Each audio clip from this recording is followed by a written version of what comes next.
Good morning, Joshua. Here's the machine, the Breville dual boiler BES920, and off to the left is my BES920. It's a fantastic machine. I think you'll love it. This, as you saw in the photos, does have some wear and tear. Obviously, being used for a few years, it will have scratches. So this one has slightly more than average wear and tear. So scratches and dents around the front tray, a bit around here, a bit around here, and here as well. But nothing too bad on the actual left-hand side panel or the right-hand side panel, and the same for the rear side. It's in pretty good condition. I would say maybe a 6 out of 10. But what matters is on the inside. It works like new on the inside. Absolutely no problems. I've just had a full service done on it, so that includes I think we changed the O-rings on it, the group head seal, and we also changed the what do you call it? The ball valve for the steam wand. So you have to do zero work on it when you get it. It's already been cleaned, flushed, etc. So it's ready to go pretty much. In this video, I'll be making a latte on it just to show you the operation. It's a pretty easy to use machine, and honestly, it's the perfect choice for learning to be a barista, which what you told me you're doing.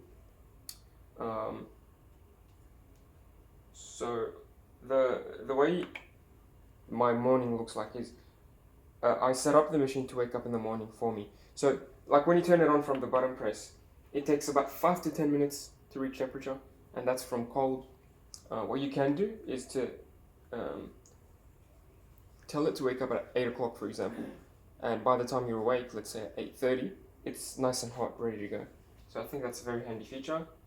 That's what I do on my machine. What else? If you do turn it on straight away, or like at any point of the day, like I said, 5 to 10 minutes, but that's for the boiler to reach temperature. So if the boiler says 93 degrees Celsius, which is this one, which is what this one is set at, that means the boiler is at that temperature, but you also have the other components that you need to warm up. So your cup, your portafilter, your group head, these need to be nice and hot for you to get a good coffee, as you know. So what you can do to warm up these components, you can just wait 10 or 20 minutes. Things will ramp up in temperature, so the cup will get nice and warm on the top warming tray. The portafilter and group head will be nice and hot as well, because there's a heating element in the group head that will heat these things up. If you're in a hurry and you want to make a coffee straight away, you don't want to wait, you can just run a blank shot, and as you might know, a blank shot is just a shot of hot water without any coffee in the handle. So I'm going to put my cup underneath, and I'm going to press the single. I think these buttons go for 20 to 30 seconds, but of course they are programmable. So 20 to 30 seconds of hot water should bring things up to temperature. The internals as well, the pipes and the connectors.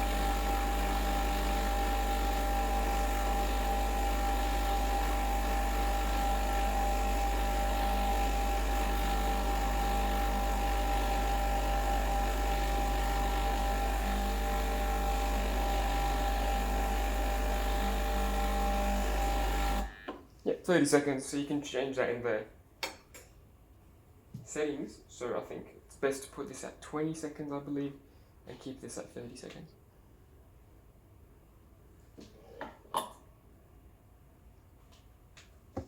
When you're done, make sure to dry the portafilter before grinding. It's better to dry the portafilter so that your coffee doesn't clump up. This is the double basket, as you know, so it will take, for Breville, it takes about 18 to 20 grams of coffee. I'm going to dose, let's dose 19 grams and see how we go. I use 19 grams with my own machine. And I'm going to use a scale to do that. The scale helps me get consistent shots, and I recommend it really, especially if you're learning to be a barista. Okay, so I'm going to zero my scale.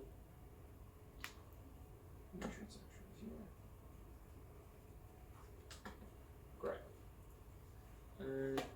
Of course, make sure you're using good beans. If you're using very stale beans, it won't be a good coffee. So I think the difference is huge between fresh and stale beans. Usually fresh beans will flow nice and smoothly, stale beans will just flow really quickly and be really sour. So It's something to pay attention to.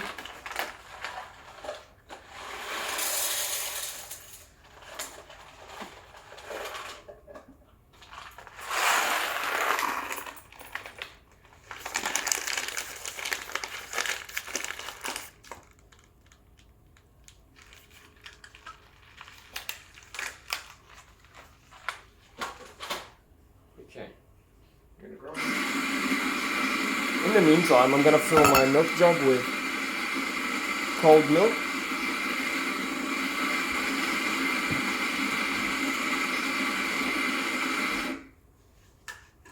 Whatever milk jug you choose to buy, make sure it's metal and make sure it's at least, I think, 300 mils or 400 mils.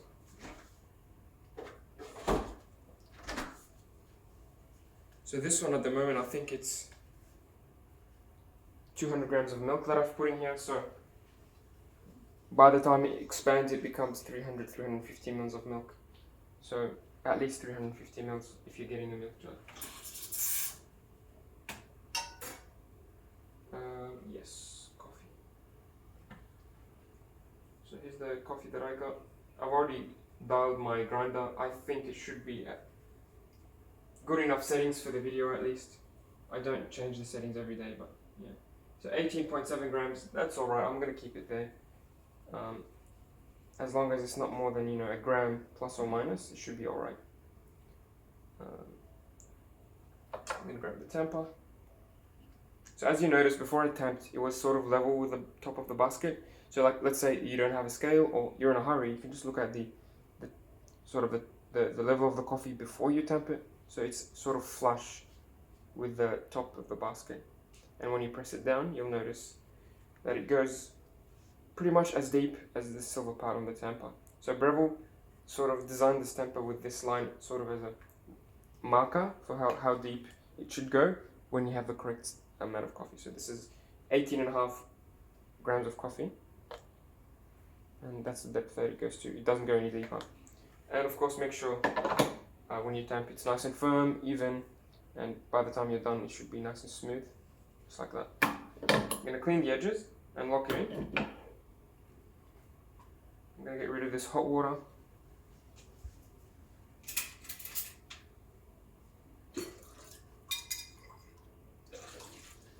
You also have a hot water tap over here, and that's for making long black Americano coffees or tea, or in this case, I like to add a bit of hot water to dissolve my sugar.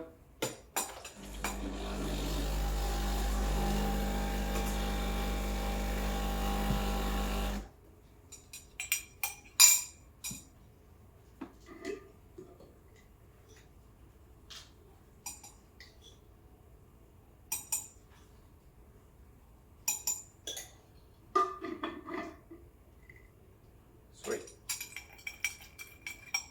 Just like I measured the input into the handle, I'm going to measure the output out of the handle.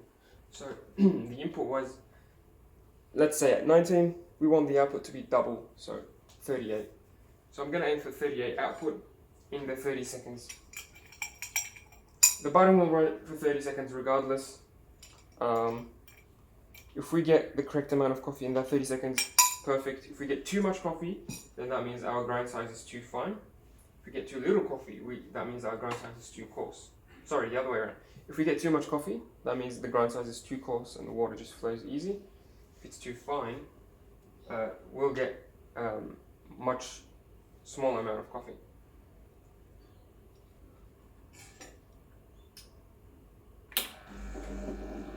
It's going to time it for you, so you have the timer as you make the coffee, which is very handy.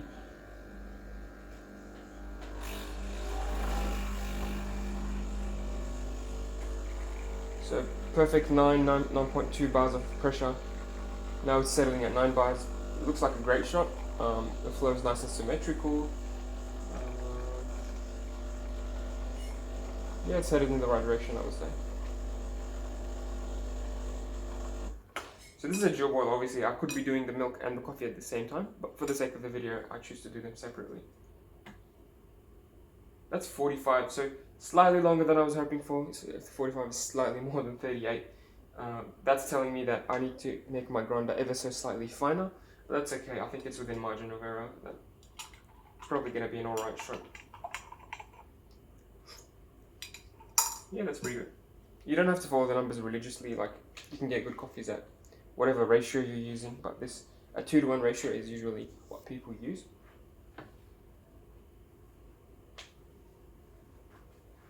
When you're done, make sure to knock off the coffee into your knock box. If you don't have one, I do have one to sell, so let me know if you're interested.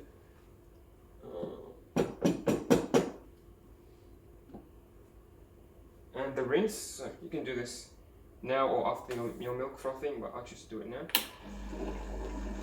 So when you rinse it, this will clean your shower screen, grip head, and the portafilter.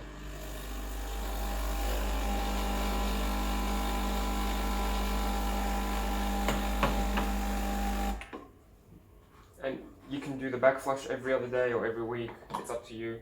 I think in the coffee shops they do the back flush on a daily basis. That's because they do a lot of coffees. In this case, I think this flush is fine. You can grab a tissue and clean the grip head and shower screen occasionally, just to make sure there's no build-up. So just to confirm that it's a dual boiler.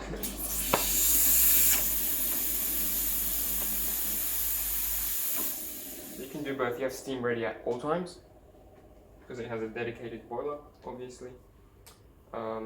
Steaming milk will need some practice, as you know. So I'm just going to use the technique that I've been taught, putting the wand at an angle, the jug at an angle, the wand close to the edge, sort of spinning the milk, and keeping the tip close to the surface so that it aerates the milk as it spins. You want to listen as well, you want to hear that hissing sound.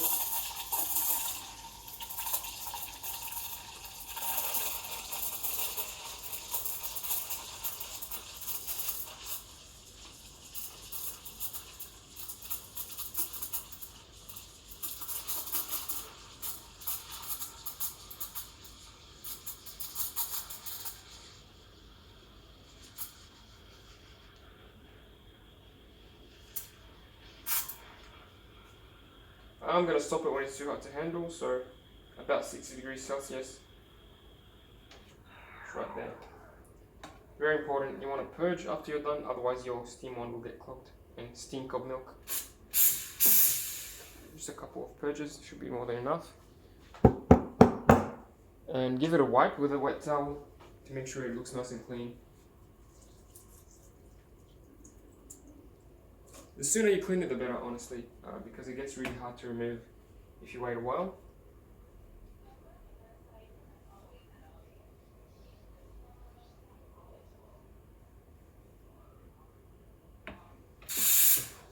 Nice and clean. It's a very easy to use machine, honestly. I think you'll love it, and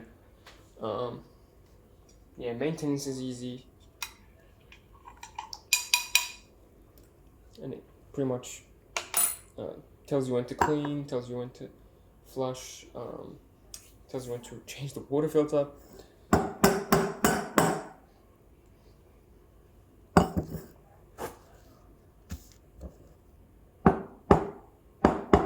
going to knock down the jug on the counter just to break any air bubbles, then swirl it around. I'm sure you've been taught this technique, so it's the same that professionals use.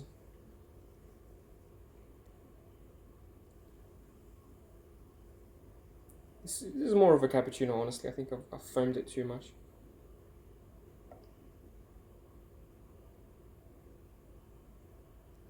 Yeah, I'm not good with latte art, so don't expect anything. But yeah, what matters is the taste, and this looks like a great tasting cup of latte cappuccino thingy. A lot of foam, very nice smooth texture. I'm sure you'll be able to do fantastic latte art with this machine once you start getting the hang of it. And yeah, I'm sure you'll enjoy it. If you have any questions, please don't hesitate, and I'll see you soon. Thanks.